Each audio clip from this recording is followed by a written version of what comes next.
think even today, and even with all the different silhouettes we saw, really that Dior silhouette is the one that defines that time. It's the one that had the lasting impression. He was just interested in making women look very, very beautiful, giving them incredible shape. And in a way, you could argue it wasn't a particularly sexy look. It was very feminine. That was part of its appeal, that women were being put back on pedestals.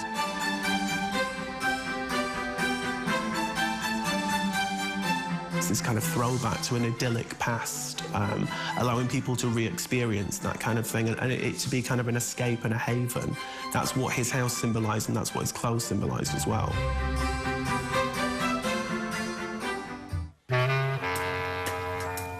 Christian Dior grew up in Granville, a seaside town in the north of France.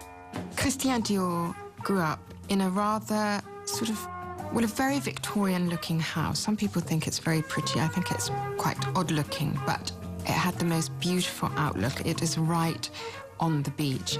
And his mother was a very keen gardener, and there were lots of roses. All these things later came into play. They became very favourite motifs of his in his collections. His mother was a Belle Epoque socialite, and he frequently said that the fashions he designed were inspired by memories of her wardrobe when he was a child. Age 5, the family relocated to Paris. It was a well-off family, and he had a very happy childhood.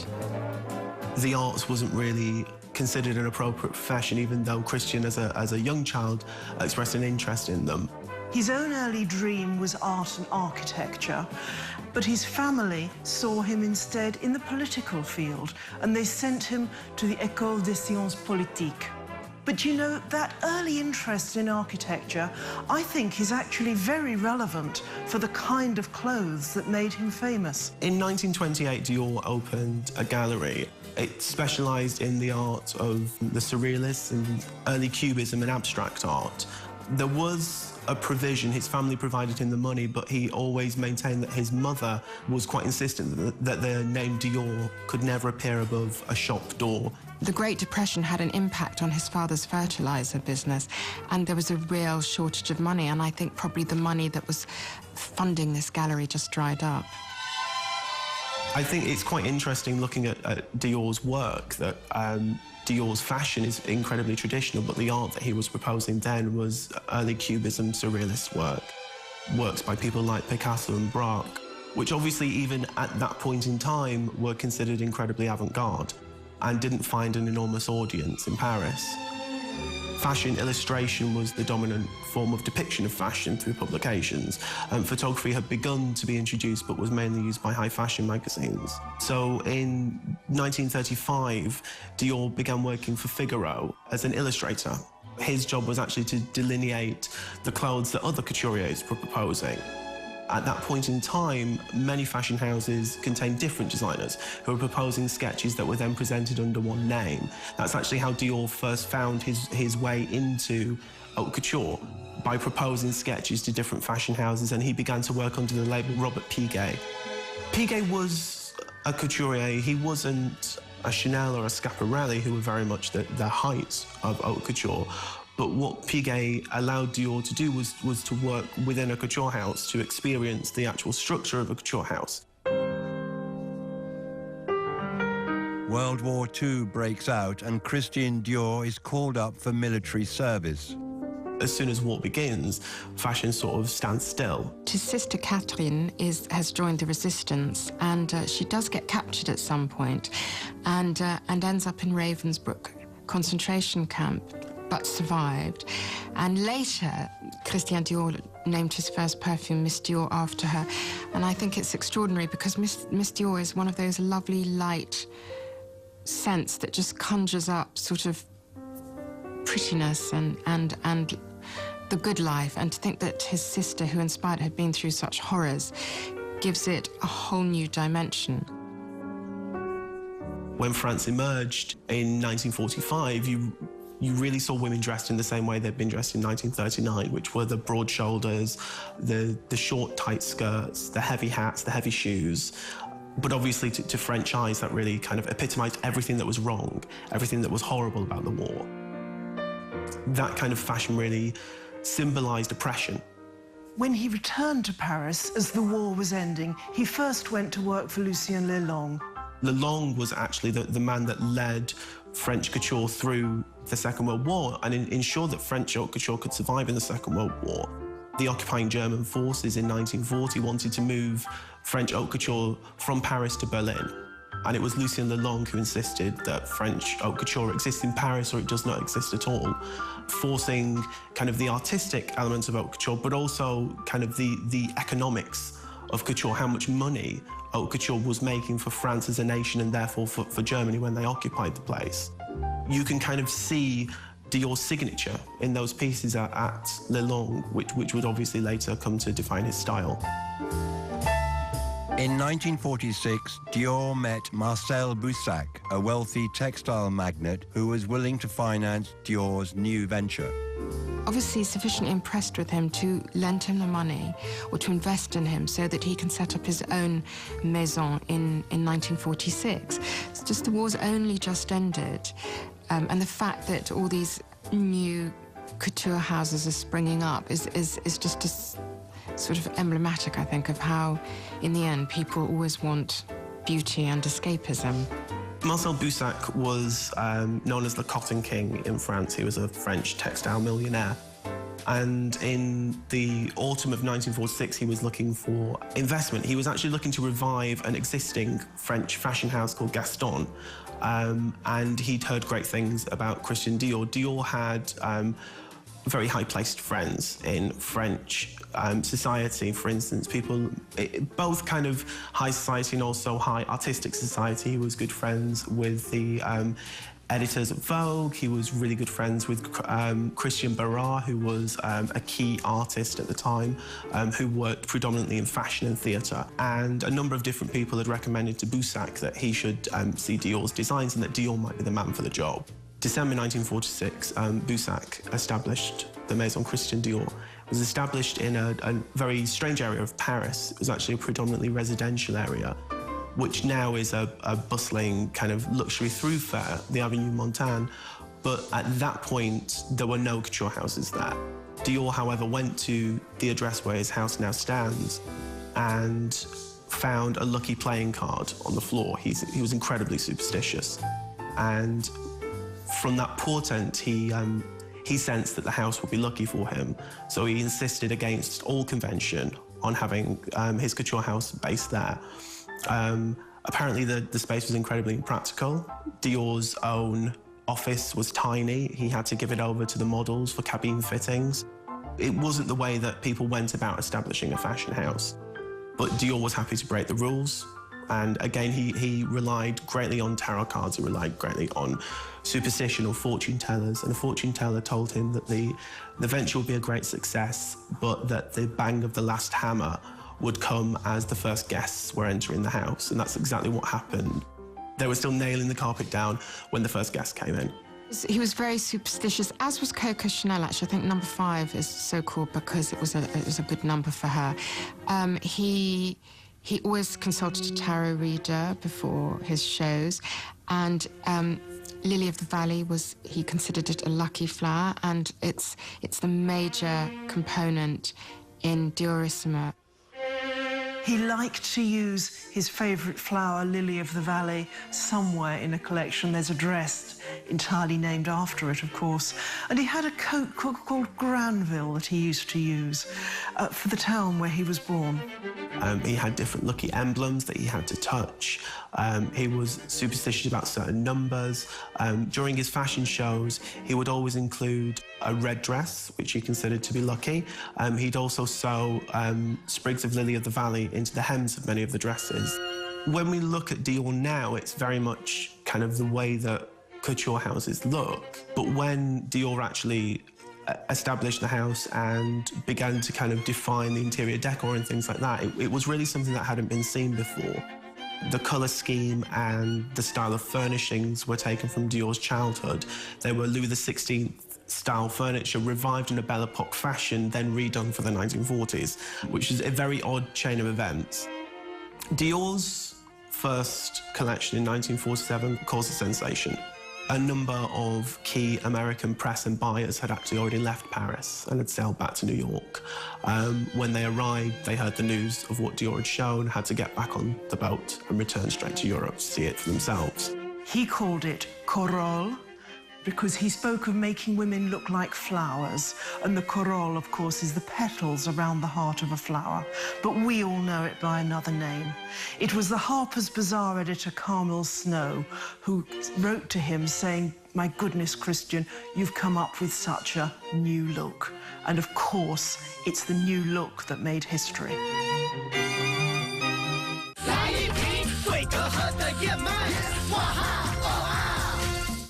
全新一季， I'm always a high score. 先下手为强， Unfortunately, you're not. Oh. It's a little torture. 强中自有强中手， Ashley, amazing job again. Oh my God, it's perfect. 越挫越勇。 I need to make a dress that does not look torture. It's very Kate Spade. I like it. Winners too。真金不怕火炼，决战时装伸展台全新一季，1月9日星期6起，就在 TLC 旅游生活频道。弟弟今年升小1了，还是不肯睡自己的房间。爸爸陪我。总是黏着我们。我想是该做点改变了。哇！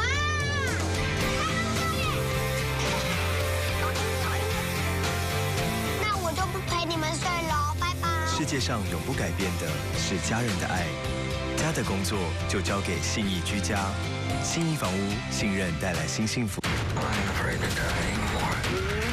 零下20度的生存游戏，里奥纳多·迪卡皮欧活下去，创造不朽传奇。奥斯卡金奖团队1月8号《神鬼猎人》。日月光家饰馆年中庆 ，Happy Go 3倍送，购物满额好礼送，年终团圆超幸福超省钱，日月光幸福团圆超省节。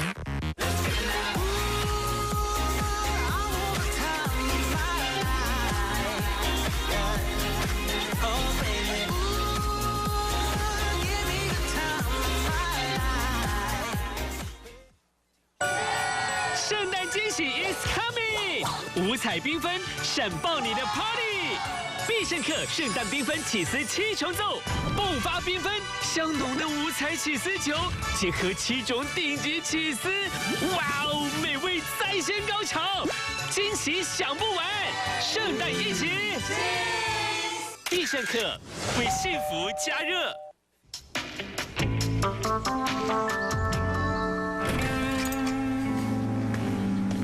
Espresso. What more? What else? That's what George Clooney says. What is what else? Incomparable. What else?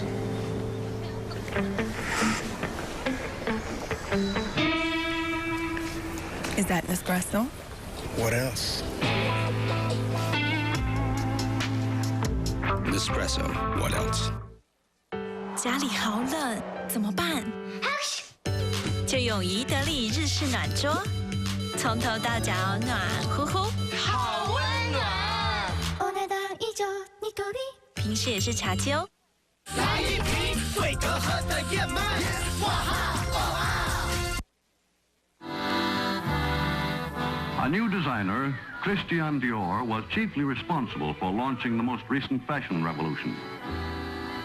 Breaking away from the law to open his own establishment, Dior became world famous overnight when his first collection, based on what promptly became known as the New Look, won instant acceptance by the women of fashion. It wasn't actually new at all. It was harking back to Belle Epoque styles, to Victorian styles, to very traditional views of womanhood. The idea of the waist being restricted and the breasts and hips being emphasized was seen as many people as a really reductive view of femininity, as this idea of emphasizing the role of woman as childbearing, a very traditional role of the woman back in the home.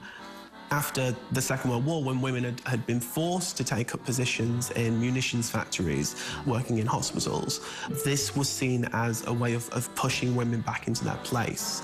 It was seen as really reinforcing traditional views of femininity. In the tradition of fashion, the new look looked new to that which had immediately preceded it. You could say it was a retrograde step for them, but I think it was very, very beautiful, and women just enjoyed that. And it didn't mean that they had to look like that all the time. They had to wear those clothes all the time. But for special occasions, it really was the prevailing look for another 8, 9, 10 years. It should be said that there were also people that reacted very strongly against it, particularly in America. There was a group called the Little Below the Knee Club that, when Dior went to tour America in the late 1940s, met him with placards that said, "Monsieur Dior, we abhor dresses to the floor," because they saw the new look as restricted. They saw the new look as preventing them from going about their daily business and from being equal to men. Also in France, I feel that women wearing the new look were sometimes attacked on the streets. There are fantastic images of people shooting models in new look style dresses and enraged women literally coming and ripping them off them. And that's because in France and in Britain, in Europe as a whole, the new look emphasised the haves and the have-nots. It emphasised this idea that certain people, even after a war that had obliterated class and had really brought countries together, it was about emphasising the differences between the poor and the rich.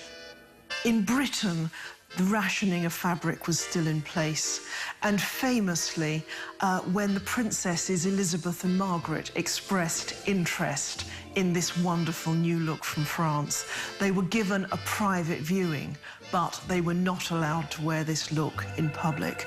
It just used so much fabric. It was considered unpatriotic.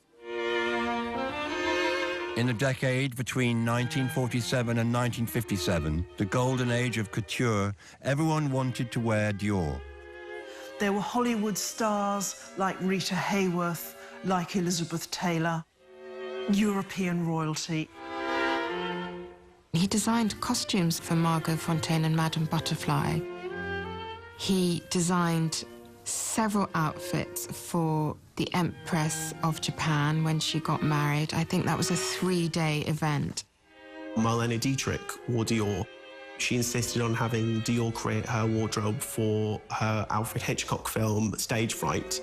Dior was very, very prescient in so many ways, in the way he set up his business, and realising that this total look could be done by one house, that a woman didn't have to go and get her shoes and her bags from different places. In 1948, he took his designs to America, slightly adapted for that market there.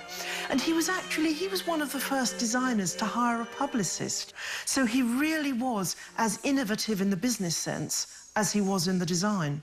By the end of 1949, Dior accounted for 75% of French fashion exports and 5% of France's exports as a whole. In 1955, Dior appointed the very young, the 19-year-old Yves Saint Laurent as his assistant. 2 years later, he was telling Saint Laurent's mother that her boy, that Yves, would be the next big thing. In October 1957, Dior went on a spa retreat. He was always trying to lose weight. He suffered a heart attack and died. The extent of his impact, even then, is sort of illustrated by the fact that when he died, 2,500 people attended his funeral.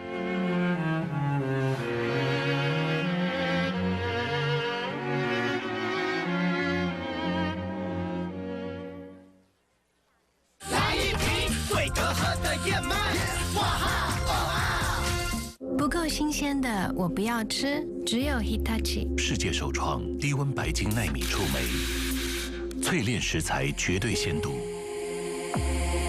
业界最大容量 Hitachi Alpha Beauty Plus Platinum。日本原装生活美学 Hitachi， 业界第一全系列能效制霸。2月29日前，Hitachi家店买就送，指定机型回函再送除湿机。斯德哥尔摩灵宝饭店，要是大白知道他主人有申请晚退房服务，他大可多睡2个小时。为什么我们会知道？因为我们对饭店无所不知。找饭店 ，Trivago。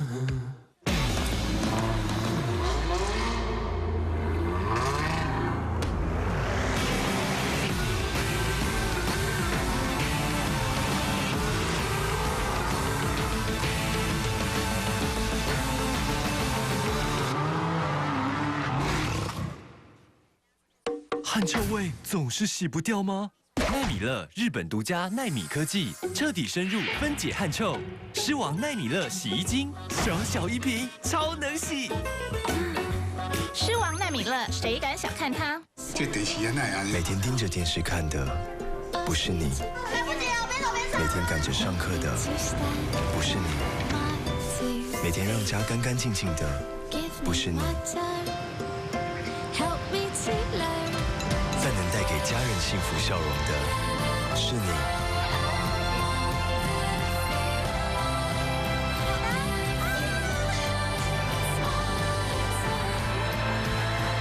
新电视来喽！黏一起才能看见幸福的笑容。家乐福幸福尾牙季，让新的一年黏得更幸福。妈妈说放假要打扫家里，所以没时间看我表演。妈妈，可以跟你买星期六1个小时吗？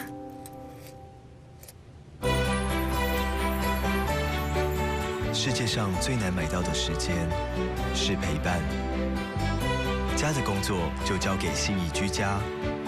信义房屋，信任带来新幸福。 This is my wedding. 婚礼前的欢乐时光。 Just because you're a family member doesn't make you the boss. Too many boobies, I can't take the boobies. 我的梦幻婚纱，伴娘也要美。每星期五晚上11点，就在 TLC 旅游生活频道。全新系列。Two fashion victims, opposite styles. I want you to spend the day wearing the other person's clothes. I can't walk. Everything is just extra large. 只为找出他们的个人风格。I feel brand new. 换造型大胆穿，每星期一晚上11点，就在 TLC 旅游生活频道。来一瓶最隔阂的燕麦，哇哈！ In 1958, when Saint Laurent presented his first collection for Dior, it caused a sensation. Many compared it to the sensation Dior had caused himself in 1947, and headlines were printed that said Yves Saint Laurent has saved France. Obviously, what they referred to was the French fashion industry, was the massive industry built around Dior, and was the fact that Saint Laurent's first Dior collection, while different to the tradition of Dior, wasn't too different. It actually wasn't that controversial. It actually wasn't that extreme. I mean, it was shapeless, but it was beautifully shapeless. It was artfully shapeless. And it was just like a big sort of, well, it was just like a sack, really. It was every bit as influential, actually, as the new look had been. Women took to it because it was very comfortable and practical. Saint Laurent got drafted into the French army in Algeria. There was a clause that if Dior insisted that Saint Laurent's presence at Dior was important, that they could block him from being drafted. If he was too essential to the industry, then he wouldn't be drafted into the army. The House of Dior arguably did not behave terribly well because when Saint Laurent had his nervous breakdown, they fired him. And Marc Boin, who had been in London, came to work for them and lasted for a couple of decades. Marc Boin was seen as a designer that was much more stable than Yves Saint Laurent, both physically and design-wise. He presented a collection that was lauded by the press, but that was incredibly conservative and safe. And he actually ended up designing for Dior all the way through to 1987. He delivered a constant sense of style to Dior, but Dior was never again on the cutting edge of fashion. When he was fired, unceremoniously, I mean, designers always seem to be unceremoniously fired. It's like politics. Gianfranco Ferré was appointed. Ferré's style, which was extravagant and certainly luxurious. He actually had his own fur and haute couture lines in Italy, which he shuttered to design for Dior, although he continued with his ready-to-wear, were marked by an opulence, which Arnault felt was synonymous with Dior, maybe not with Dior's past, but certainly with the future that he wanted for Dior. He sort of pinpointed that sculptural architecture of Dior, and his clothes sort of would always have a great big bow at the neck or at the back. They were really magnificent, but probably also starting to look a little bit dated even as he went there. Bernard Arnault, who's the CEO of LVMH, personally handpicked John Galliano to take over this house in 1997. It was the hype of haute couture. It was the columns of press that they generated that were actually the payoff. Haute couture has been described by some houses as their advertising budget. And that was really what Galliano excelled at, certainly at the end of the 1990s. Well, I think in the figure of John Galliano, Dior found a creative director that was really harmonious, a creative director that was absolutely in line with the ideas of Monsieur Dior, which was a kind of femininity, a love of structured clothing, and a kind of fantasist. It was all very, very successful for quite some time. The new rich loved this. It was quite brash, this Dior. And then it all sort of fell apart very dramatically in 2010. Galliano is caught on film in a bar having an absolute sort of racist and anti-Semitic rant. For quite some time, they couldn't find a replacement, and that was one of the worst moments for the House of Dior, I would say. 5 months later, they presented their autumn-winter haute couture line with John Galliano's former assistant, Bill Gayton, as chief designer. Gayton designed for Dior for a year, and none of his collections were particularly well received. But in 2012, Raf Simons was appointed as the head designer, presenting his first haute couture in July of that year. Certainly, you describe Simons' style as modern, which I don't think is a word you'd ever use to describe Galliano. And really what he's been charged with is giving a kind of modernist slant to the clothes at Dior. It's a very modern take on what Christian Dior did, and he's continued now, so 3 years later he's still refining that. It's great to see that the house is sort of on a steady course again.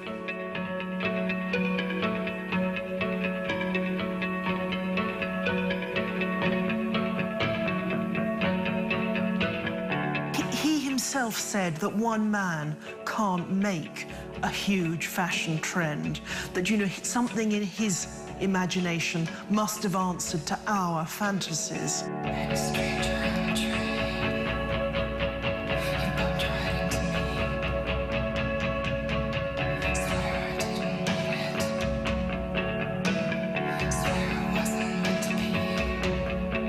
This is a house that is part of French history. It's a national treasure.